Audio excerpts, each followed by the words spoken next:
Assalamualaikum warahmatullahi wabarakatuh. Halo adik-adik, apa kabar semuanya? Semoga kita semua diberi kesehatan dan kelancaran agar bisa belajar dengan semangat. Ketemu lagi nih dengan Kak Nisa. Kali ini kita akan belajar matematika kelas 7 dengan materi bilangan. Sebelum pembelajaran dimulai, alangkah baiknya kita terlebih dahulu membaca doa agar kita semua selalu mendapat berkah dari Allah Subhanahu wa Ta'ala. Amin. Berdoa mulai. Amin. Selesai. Baik, selanjutnya untuk absensinya siswa dimohon untuk melihat video pembelajaran ini sampai selesai, lalu mencatat materi yang ada dalam video pembelajaran ini. Setelah itu difoto dan dijadikan PDF, lalu dikirim di link yang akan saya share di grup WA sesuai dengan waktu pembelajaran berlangsung, sebagai bukti kehadiran adik-adik mengikuti pembelajaran dari kali ini. Nah, materi yang akan kita bahas kali ini adalah mengenai bilangan. Ya, jadi untuk adik-adik yang kelas 7 yang baru masuk SMP kali ini, materi pertama kali yang akan dipelajari dalam matematika adalah bilangan. Nah, dalam bilangan ini terdapat dua, yaitu bilangan bulat dan bilangan pecahan. Jadi sebetulnya materi bilangan bulat dan pecahan sudah pernah kita pelajari ya adik-adik waktu SD dulu. Jadi kali ini di SMP kita tinggal mengulang atau mereview kembali materi yang sudah dipelajari di SD dulu. Mudah-mudahan adik-adik semuanya ini masih ingat ya. Nah, untuk pemanasannya Kakak Nisa ingin bertanya nih, apa sih bilangan itu? Ada yang tahu? Jadi pengertian dari bilangan yaitu suatu konsep matematika yang digunakan dalam pencacahan dan pengukuran. Kemudian apa sih bilangan bulat itu dan bilangan pecahan? Ada yang tahu? Bilangan bulat yaitu bilangan yang terdiri atas bilangan bulat positif atau bilangan asli, kemudian bilangan bulat negatif, dan bilangan nol. Sedangkan bilangan pecahan adalah bilangan yang terdiri dari pembilang dan penyebut.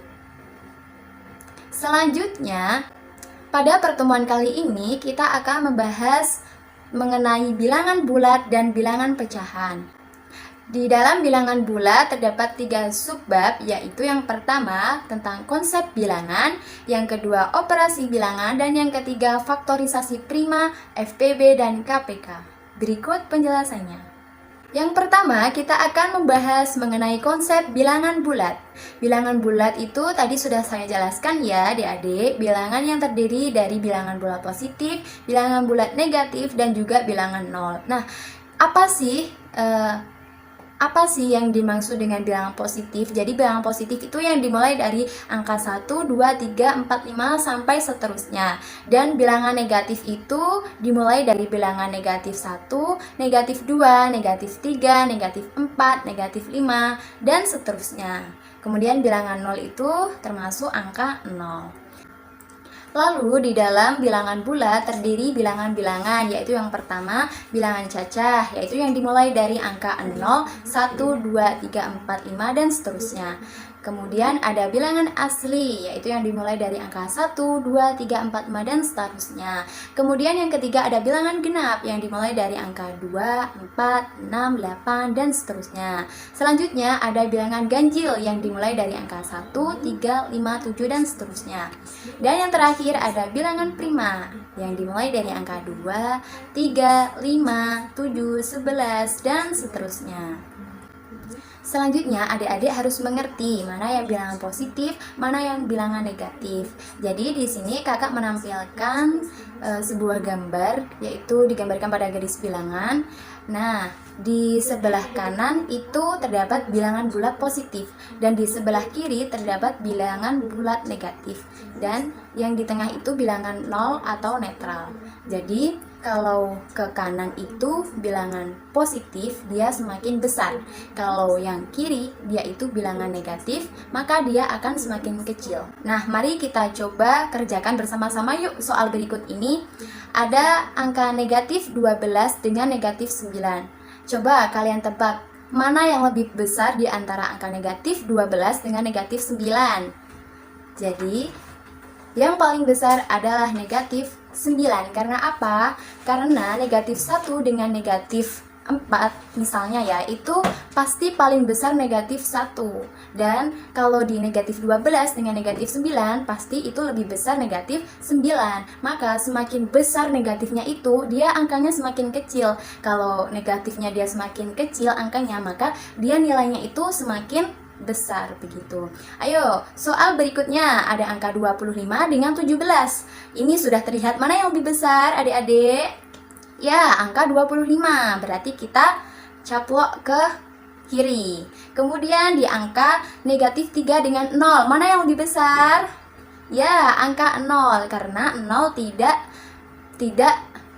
karena angka 0 bukan bilangan bulat negatif.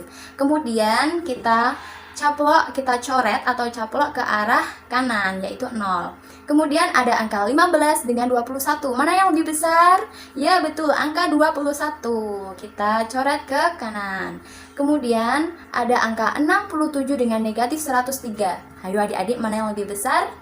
Ya, betul sekali, angka 67. Jadi, seperti penjelasan kakak tadi, semakin besar angka negatifnya, yaitu hasilnya angkanya atau nilainya itu akan semakin kecil.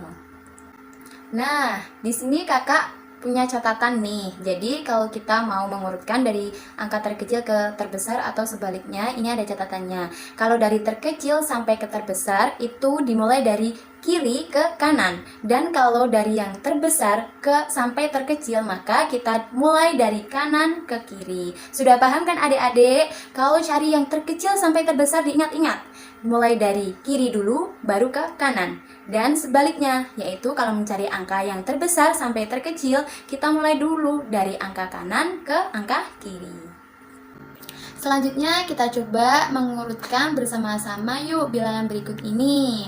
Ada angka negatif 45, ada 13, negatif 12, 0, negatif 3, 24, 17, 19, negatif 32, dan 62. Coba urutkan mulai dari yang terkecil sampai yang terbesar. Dan soal yang kedua, urutkan mulai dari yang terbesar sampai yang terkecil. Yaitu soal pertama kita urutkan ya, mulai dari yang terkecil ke terbesar, yaitu dimulai dari angka negatif 45, negatif 32, ya kan, negatif 12, kemudian negatif 3, kemudian 0, 13, 17, lalu 19, 24, dan 62.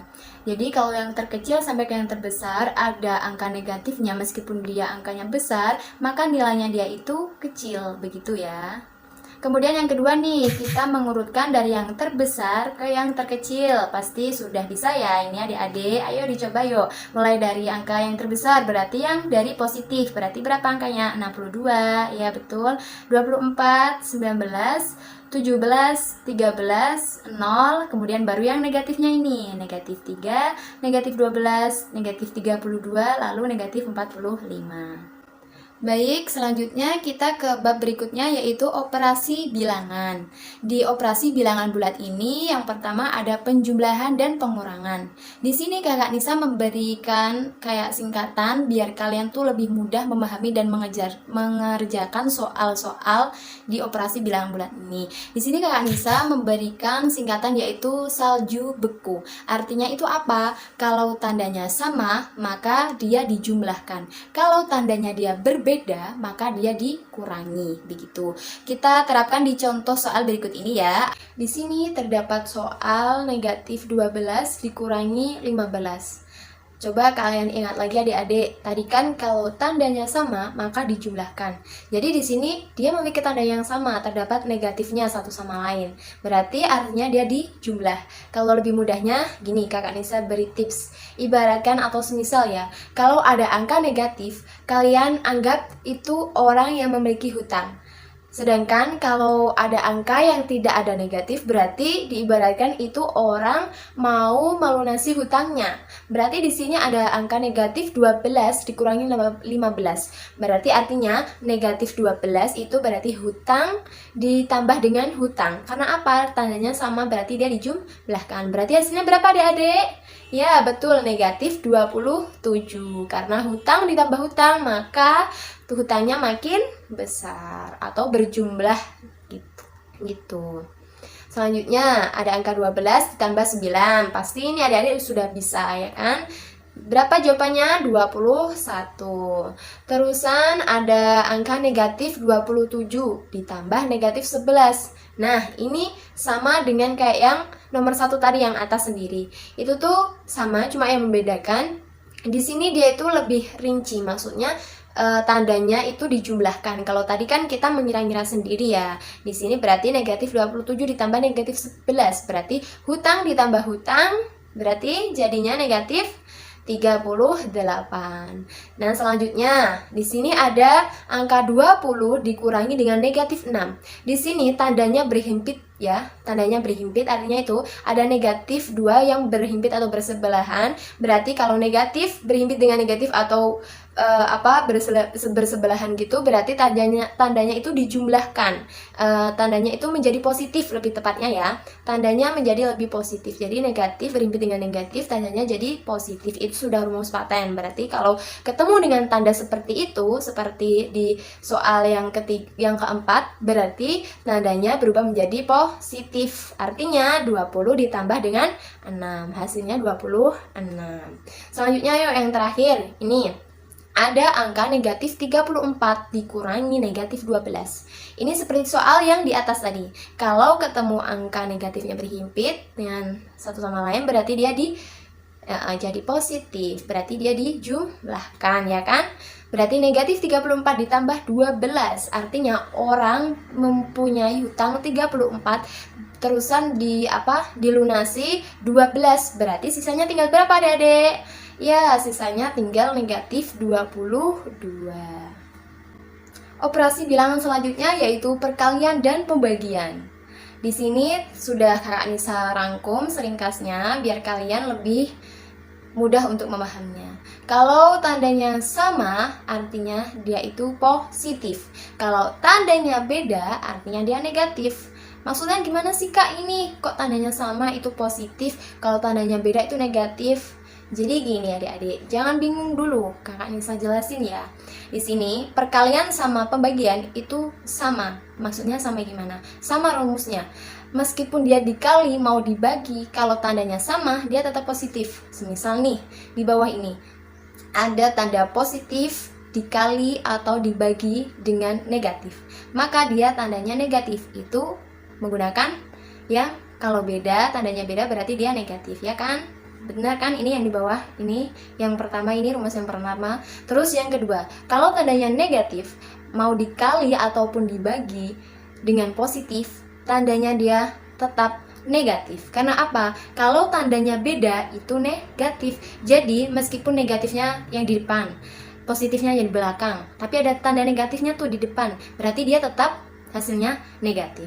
Kalau semisal di depan tandanya positif, kemudian yang di belakang tandanya itu negatif, sama, tetap sama, hasilnya itu negatif. Karena apa? Meskipun negatifnya di depan, di belakang, itu sama saja hasilnya negatif karena tandanya berbeda. Itu berlaku untuk perkalian dan pembagian. Selanjutnya nih, kalau tandanya positif dikali atau dibagi dengan angka positif ya, berarti dia tetap hasilnya nanti juga positif karena tandanya sama. Selanjutnya nih, kalau tandanya negatif ketemu negatif, maksudnya itu negatif dikali atau dibagi dengan negatif, maka dia hasilnya positif. Ya kan? Kalau tandanya sama, diingat-ingat lagi. Kalau tandanya sama, dia positif. Kayak tadi, positif dikali atau dibagi positif, dia tetap positif. Terusan kalau tandanya negatif dikali atau dibagi dengan negatif, dia tandanya juga positif karena tandanya sama. Maksudnya hasilnya positif karena tandanya sama gitu. Yuk coba nih kerjain contoh soal berikut ini. Di sini soal pertama ada negatif 3 dikali 15. Berarti berapa hasilnya adik-adik? Tandanya berbeda ya, dilihat. Coba negatif 13, negatif 3 dikali 15. Berarti hasilnya pasti nanti negatif. Negatif berapa?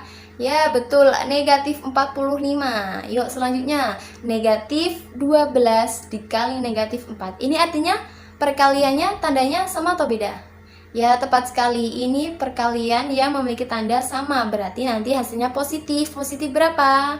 48. Selanjutnya nih pembagian 20 dibagi negatif 5, ya kan? Negatifnya di belakang, berarti dia tetap hasilnya negatif. Negatif berapa? 4. Yuk, terus selanjutnya nih ada angka negatif 120 dibagi dengan negatif 12. Artinya tandanya gimana?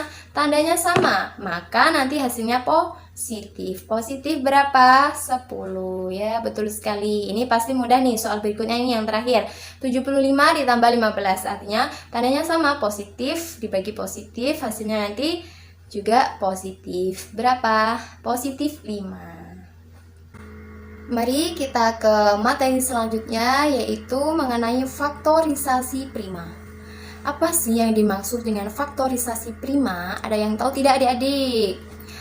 Kakak jelasin ya. Jadi faktorisasi prima adalah cara menyatakan suatu bilangan dalam bentuk perkalian bilangan-bilangan prima.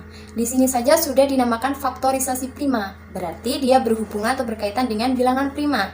Terus di sini apa sih Kak yang dimaksud dengan bilangan prima? Seperti Kak Anissa tadi jelaskan di awal, bilangan prima itu meliputi apa saja? Mungkin ada yang lupa, di sini akan Kakak beri sedikit penjelasan mengenai bilangan prima. Jadi bilangan prima adalah bilangan yang hanya memiliki dua faktor, yaitu satu dan bilangan itu sendiri. Contoh bilangan prima itu misalnya dimulai dari angka 2, 3, 5, 7, 11, 13, dan seterusnya. Mengapa Kak kok angka 1 nggak ada di bilangan prima? Kenapa? Karena angka 1 itu bukan bilangan prima. Karena angka 1 hanya memiliki satu faktor saja, yaitu ya angka 1 sendiri ini gitu. Terus Kak, kenapa angka setelah angka 7 tidak ada angka 9 atau angka 8? Kalau angka 8 itu kan angka bilangan genap. Sedangkan angka 9 itu kan bilangan ganjil. Kenapa kok nggak ada di bilangan prima Kak? Kenapa? Nah, Kakak jelasin nih. Karena angka 9 itu juga bukan bilangan prima. Karena 9 itu memiliki 3 faktor malah. Yaitu faktor pertama itu angka 1, faktor kedua angka 3, dan faktor ketiga angka 9. Begitu. Jadi bilangan prima itu hanya bilangan yang memiliki 2 faktor saja gitu. Misalnya ini ya, angka 2. Angka 2 itu faktornya yaitu angka 1 dan angka 2 itu sendiri. Jadi angka 1 dan bilangan itu sendiri gitu definisi dari bilangan prima ya. Kemudian faktorisasi prima dari suatu bilangan dapat ditentukan atau dapat dicari menggunakan pohon faktor. Nah, kalian mungkin sudah tidak asing lagi ya mengenai pohon faktor.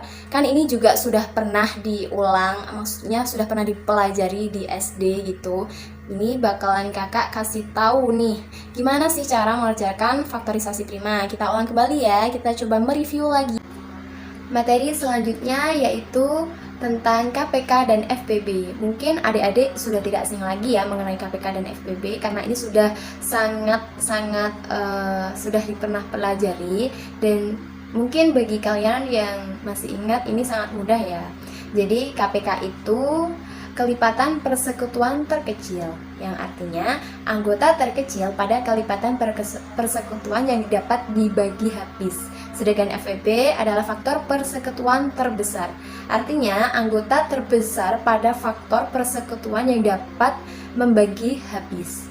Nah, langsung saja nih kita terapkan ke contohnya, yaitu ada tentukan KPK dan FPB dari angka 12, 15, dan 45. Kita cari faktorisasi primanya ya, kayak yang tadi kakak Nisa jelaskan. Jadi kita buat pohon faktor, kemudian kita cari faktorisasi dari angka 12, 15, dan 45. Di sini angka 12 dibagi dengan bilangan prima yang paling terkecil. Angka 12 kan genap, berarti kita bagi dengan angka 2. 12 bagi 2, 6. Terus 6 bagi 2, 3. Udah, ini hasil yang paling terkecil ya, bilangan primanya angka 3. Jadi faktorisasi primanya yaitu 2 pangkat 2 dikali 3. Kemudian Kita faktorisasikan prima yuk, yang angka 15-nya. Angka 15 kan ganjil ya, berarti dia nggak bisa dibagi dengan bilangan prima 2. Jadi langsung ke atasnya, jadi dibagi 3, dapat 5. 5 sudah termasuk hasil bilangan prima paling terkecil, berarti faktorisasi primanya yaitu 15, yaitu 3 kali 5. Selanjutnya ada angka 45. Kita faktorisasikan, kita bagi dengan 3 karena kalau angka 45 itu ganjil ya, jadi langsung ke 3. 45 bagi 3, 15. 15 bagi 3 lagi karena ganjil, hasilnya 5. Nah, sudah jadi faktorisasinya yaitu menghasilkan 3 pangkat 2 dikali 5. Selanjutnya, kita cari KPK dan FPB-nya. Gimana sih Kak cari KPK dan FPB-nya? Aku kok lupa ya? Jadi gini, Kak bisa ingatkan lagi. Kita kalau mencari KPK yaitu dengan kalikan semua angka faktorisasi dengan pangkat tertinggi. Diingat-ingat, kalau mencari KPK itu kita kalikan semuanya dengan pangkat yang tertinggi. Kalau di FPB itu beda lagi. Kita kalikan angka faktorisasinya yang ada di semua bilangan. Maksudnya yang ada di soal itu tadi itu hasilnya yang sama. Terus cari yang pangkat terendahnya begitu. Nah, ayo kita cari yang KPK-nya. KPK kan dikalikan semua ya, berarti kita kalikan ada angka 2, ada angka 3, ada angka 5. Ya, kita masukkan. Selanjutnya kita cari pangkat yang tertinggi, ya kan? Kita cari pangkat yang tertinggi. Jadi 2 itu pangkat tertingginya pangkat 2 ya. Terusan 3-nya pangkat 2. Kemudian ada 5 ya, berarti 2 pangkat 2 dikali 3 pangkat 2 dikali 5, berarti hasilnya berapa? Maka hasilnya 2 pangkat 2 yaitu 4 dikali 3 ya, dikali 3 pangkat 2 yaitu 9, berarti 4 kali 9 36 dikali dengan 5, jadinya 180. Selanjutnya kita cari FPB nih. FPB itu dicari angka yang ada di semua bilangan tersebut, berarti 2 ada di 12 tapi tidak ada di 15 dan 45, berarti 3 ada di semua ya, kecuali 2 sama 5, berarti FPB-nya 3. Udah kita tulis, terusan cari nih yang pangkat terendah. Ada pangkat 1 sama pangkat 2, berarti yaitu pangkat satunya ada 2, berarti ditulis 1 saja, berarti FPB-nya ada 3. Jadi KPK-nya yaitu 180 dan FPB-nya 3. Yuk coba kita latihan soal berikut ini. Mari kita kerjakan bersama-sama. Kita buat pohon faktor ya untuk menghitung KPK dan FPB dari 63, 84, dan 126. Jadi kita buat pohon faktor. 63 kan angka ganjil ya, berarti langsung dikali dengan bilangan prima 3. 63 dibagi 3 hasilnya berapa? Hasilnya 21. Terusan 21 itu ganjil dibagi 3. Selanjutnya hasilnya 7, jadi udah sampai situ aja, udah paling terkecil bilangan prima itu. Selanjutnya, maka faktorisasi primanya yaitu 3 pangkat 2 dikali 7. Selanjutnya ada angka 84, kita buat pohon faktornya yuk. 84 itu genap, berarti langsung dibagi dengan angka 2 langsung ya, berarti 42. 42 dibagi 2 bisa 21, 21 dibagi 3 7. Jadi faktorisasi primanya yaitu 2 pangkat 2 dikali dengan 3 kali 7. Selanjutnya 126, angka genap nih dibagi 2 hasilnya berapa? 63. Selanjutnya 63 angka ganjil nih dibagi 3 hasilnya 21. Selanjutnya dibagi 3 hasilnya 7. Jadi faktorisasi primanya yaitu 2 dikali 3 pangkat 2 dikali 7. Yuk kita cari KPK dan FPB-nya seperti kakak Nisa tadi ya. Coba kalian terapkan nih. Kita cari, kalikan semua angka faktorisasi dengan pangkat tertinggi. Berarti kita tulis langsung tuh semua angkanya. 2 kali 3 kali 7. Terus cari pangkat tertingginya, berarti berapa? 2 pangkat 2 kali 3 pangkat 2 dikali 7-nya tetap pangkatnya cuma 1. Berarti 2 kali 2 pangkat 2 4 dikali 3 pangkat 2 9, berarti 4 kali 9 36 dikali 7 hasilnya berapa? 252. Selanjutnya FPB nih. FPB sama kayak yang tadi Kak Nisa bilang. Kalikan angka faktorisasi yang ada di semua bilangan tersebut. Kita cari tuh angka yang ada di semua bilangan tersebut berapa? Angka 3 dan 7, berarti cari pangkat terendahnya. Yang pangkatnya 1, berarti ya ini 3 kali 7, 21. Jadi FPB-nya, jadi KPK-nya 252 dan FPB-nya 21. Selanjutnya kita ke materi bilangan pecahan. Di sini di bilangan pecahan ada 4 subbab. Yang pertama konsep bilangan, yang kedua operasi bilangan, yang ketiga bentuk baku, dan yang keempat bilangan rasional dan irasional. Subbab pertama kita akan membahas mengenai konsep bilangan pecahan. Konsep bilangan pecahan yaitu bilangan yang menunjukkan suatu bagian dari keseluruhan. Jadi bilangan pecahan itu terdiri dari pembilang dan penyebut. Pasti kalian masih ingat kan mana yang disebut pembilang dan yang disebut dengan penyebut. Misal di sini Kakak Nisa punya A per B. Mana sih yang dimaksud dengan pembilang dan mana sih yang dimaksud dengan penyebut? Jadi yang A itu adalah pembilang, yang B adalah penyebut. Di bilangan pecahan ini ada 5 macam bilangan pecahan. Yang pertama yaitu ada pecahan biasa, yang artinya pembilangnya itu lebih kecil dari penyebut, yang mana A lebih kecil dari B. Contohnya, kakak punya 4 per 7, ya kan? 4 lebih kecil daripada 7. Ada 7 per 10, kemudian ada 3 per 5. Selanjutnya yang kedua ada pecahan campuran, yaitu pembilangnya lebih besar daripada penyebut. Jadi pecahan campuran ini kebalikan dari pecahan biasa tadi. Kalau di campuran itu, pembilangnya itu lebih besar, artinya berarti 7 itu lebih besar daripada 5, ya kan? Berarti kalau 7 lebih besar dari 5, kalian bisa jadi pecahan campuran. 7 per 5, jadi pecahan campurannya berapa? Sama halnya itu 7 dibagi 5. 7 dibagi 5 berapa hasilnya? 1. Sisanya berapa? 2. Ditaruh di pembilang. Terus penyebutnya tetap. Jadi hasilnya 1, 2 per 5. Selanjutnya kakak punya contoh nih, 9 per 8. Pecahan campurannya berapa? 9 dibagi 8, 1. Sisanya 1, berarti 1 per 8. Ada juga nih 20 per 11. Berarti hasilnya berapa adik-adik? 1 per 11. Selanjutnya yang ketiga ada pecahan desimal. Pecahan desimal itu pecahan yang penulisannya menggunakan tanda koma.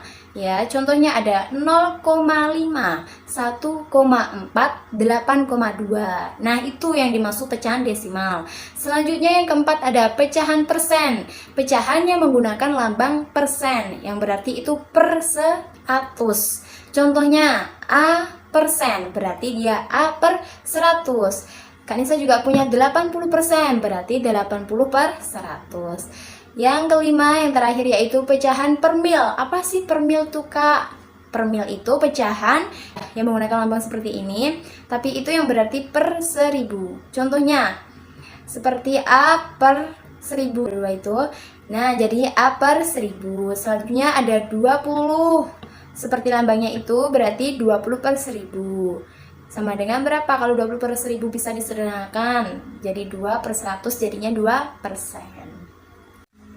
Selanjutnya kita coba latihan soal mengenai desimal, persen, dan per mil. Yuk coba kita kerjakan bersama-sama. Yang pertama ada soal desimal, yaitu ada 4 per 5 dan 20 per 25. Coba kalian jadikan desimal. Kalau 4 per 5 artinya itu ya kakak punya cara cepat. Artinya itu 4 dibagi 5. Jadi 4 dibagi 5 kan gak bisa tuh ya 4-nya. Kita coba dikasih 0 belakangnya, berarti atasnya kita kasih 0, karena dia tidak cukup untuk membagi 5. Berarti ini dinamakan angka 40. Berarti 40 dibagi 5 berapa? 8. Terus 8 kali 5 berapa? 40. Ini kita menggunakan cara porogapit ya. Kalau dulu waktu SD dinamakan porogapit. Jadi hasilnya berapa? 0,8. Jadi 4 per 5 kalau didesimalkan hasilnya 0,8. Begitu ya. Selanjutnya 20 per 25. Yuk kita bagi, yuk kita buat porogapitnya.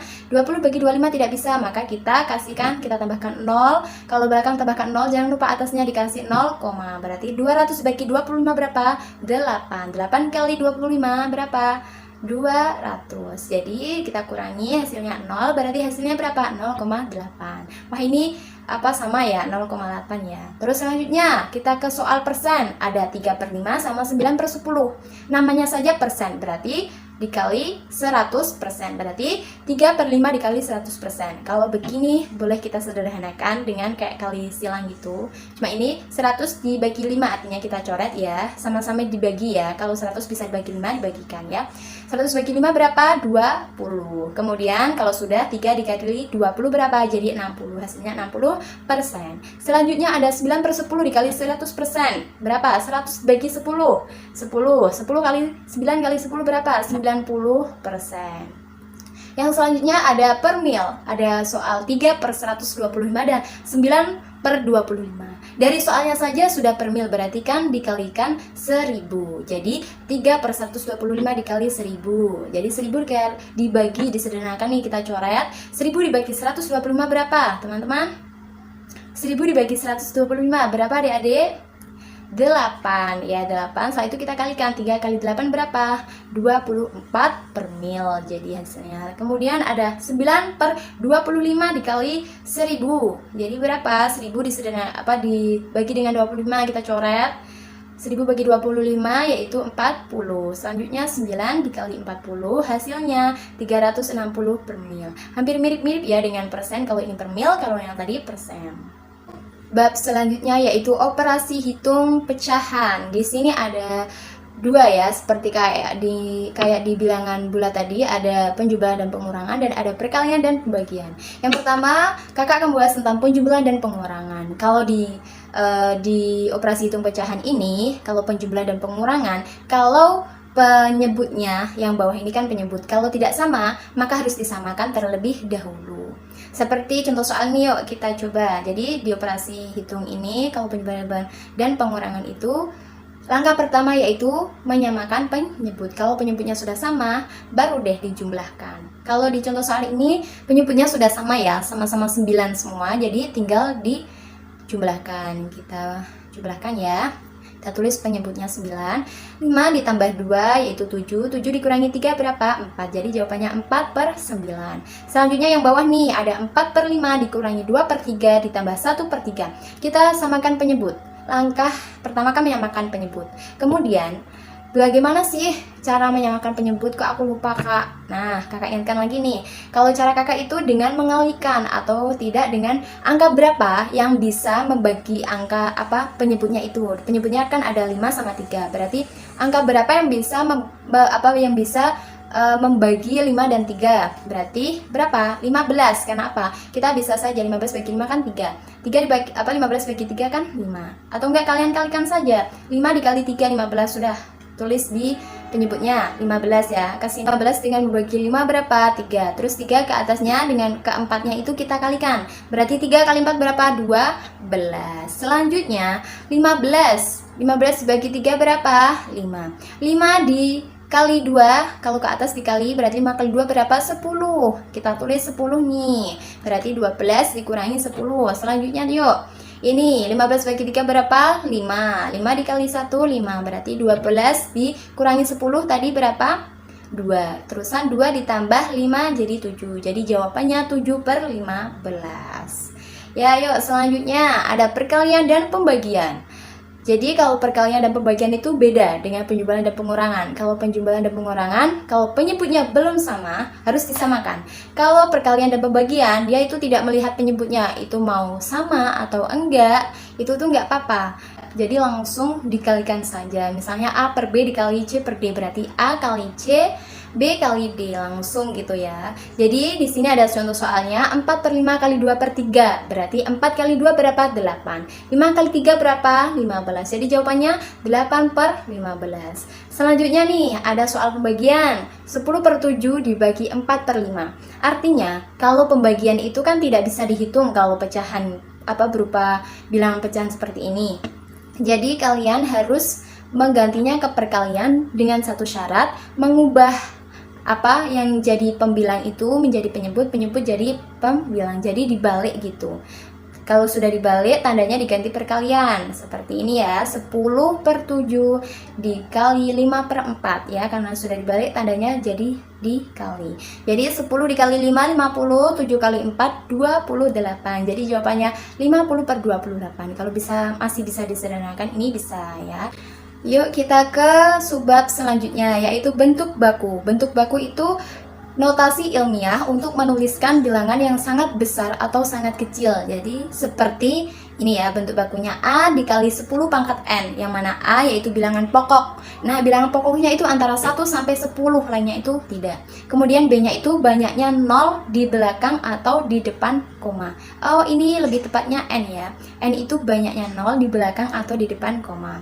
Contohnya ini seperti 15 juta ya ini. Nah ini bilangan pokoknya berarti kan 1 sama 5 ya. Berarti ini kita hitung dengan komanya, kita hitung mundur. Jadi ada 1, 2, 3, 4, 5, 6, 7. Berarti 1,5 dikali 10 pangkat N-nya berapa itu tadi? 7. Kemudian soal berikutnya yaitu ada 0,000859. Nah, komanya kita tarik ke belakang. Jadinya 1, 2, 3, 4. Berarti 8,59 dikali 10 pangkat negatif 4. Karena apa kok negatif 4? Karena dia 0, ada di depan, jadi dia negatif. Selanjutnya yang ketiga itu 0,0025. Jadinya berapa? 2,5 dikali 10 pangkat N-nya berapa itu? Jumlah banyaknya 0 di belakang atau di depan komanya itu ada berapa? 1, 2. Ya, berarti 2,5 dikali 10 pangkat negatif 2. Ya, bab selanjutnya yang terakhir yaitu bilangan rasional dan irasional. Nah, di sini ada pengertiannya. Apa sih bilangan rasional? Bilangan rasional adalah bilangan yang dapat diubah menjadi pecahan biasa. Dan bila diubah menjadi desimal, angkanya berhenti atau berkurang, begitu. Contohnya seperti di bawah ini. 2/3 sama dengan 0,66666 dan seterusnya. Dia kan tidak berhenti ya, 0,66-nya itu jadi tak terhingga gitu. Selanjutnya yaitu 4/33. Itu sama dengan 0,12121212 dan seterusnya. Artinya itu 4 dibagi 33 itu hasilnya kayak gitu ya. Selanjutnya ada bilangan irasional. Bilangan irasional adalah bilangan yang tidak dapat diubah menjadi pecahan biasa dan diubah menjadi desimal, angkanya tidak akan berhenti dan tidak memiliki pola. Seperti contoh yaitu akar 2, jadinya 1,4142136 dan itu tuh tidak berpola angkanya sampai seterusnya. Dan selanjutnya ada 2/17 sama dengan kalau dijadikan desimal yaitu 0,11764705888 bla bla bla dan seterusnya. Jadi yang membedakan bilangan rasional dan irasional yaitu mereka itu sama-sama tak terhingga ya angkanya kalau dijadikan desimal dan tidak berhenti atau berkurang. Namun di bilangan rasional itu angkanya itu berpola. Jadi seperti 0,66666 dan seterusnya. Kalau di bilangan irasional itu tidak berhenti namun angkanya itu tidak berpola atau tidak memiliki pola seperti kayak tidak urut begitu seperti 1,41421 356 dan seterusnya begitu ya.